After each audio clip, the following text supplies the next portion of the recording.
Yes, Senator Judge Risa. Salamat po, Mr. Presiding Officer. Mr. Witness, isang huling tanong na lamang po.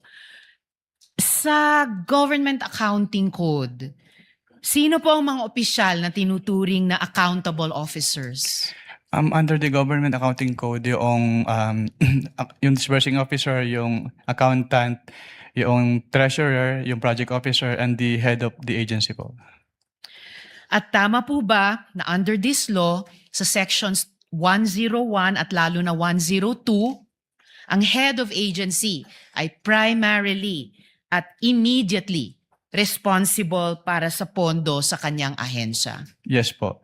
At salamat po, Mr. Witness. Salamat. Tinitingnan ko yung joint circular at maliwanag that the presumption for misappropriation arises against the accountable officer, di ba? Yes, Against the accountable officer. Sino ang accountable officer? Maliwanag naman yung joint circular. Sa 3.1, sabi, yung officer whose duties permit or require possession of government funds, hindi ba? Based on the joint circular po, may ganyang provision. Oo. So yung SDO talaga, yung Special Disbursing Officer has the possession, the custody. Tama yun, di ba? Yes po. O kung ganon, if the presumption na personal use, ayon sa 8.3 ng Joint Circular, failure of the accountable officer to liquidate any public funds is tantamount na nga to that presumption. Hindi Yes, po po. ba? Yes, po. So, ang tanong dito, sino ang accountable officer dito sa sitwasyon na to? Kasi ang liwaliwanag na hindi naman si Vice President ang payee. Hindi naman sinasabi na nasa kanya yung pera. Ang liwanag sa inyong joint circular that the special disbursing officer is the one who was designated by the head of agency to have custody, di ba?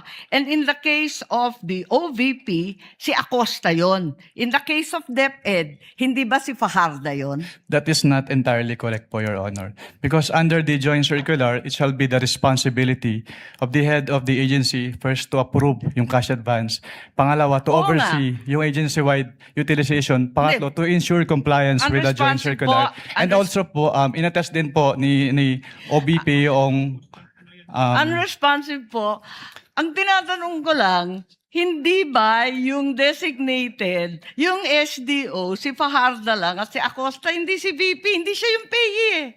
Ang liwaliwanag. pero ang sinabi niyo po kanina yung accountable officer. Kaya nga, so yung accountable officer, yung SDO, nasa JCD Hindi lang po yun si SDO po yung accountable Hindi, officer, or, Your Honor. ang sabi doon, head of agency or person designated. Oo, ang liwanag sa definition ng joint circular. So kung ano yung sinasabi ng batas, kung ano yung sinasabi ng ebidensya, sana ay wag walisin, wag linisin, at pahinain ang katotohanan at lihisin ang kung ano ang sinasabi ng batas. Marami po kasing lumalabas sa impeachment ayon sa PCO na nag-aaktong mga lawyer na hindi dapat, dahil dapat maging impartial, manatiling walang bias ang mga senator judges. So hindi po sila mandato na walisin ang katotohanan. So wag silang magdala ng walis sa Senado. Thank you, ma'am.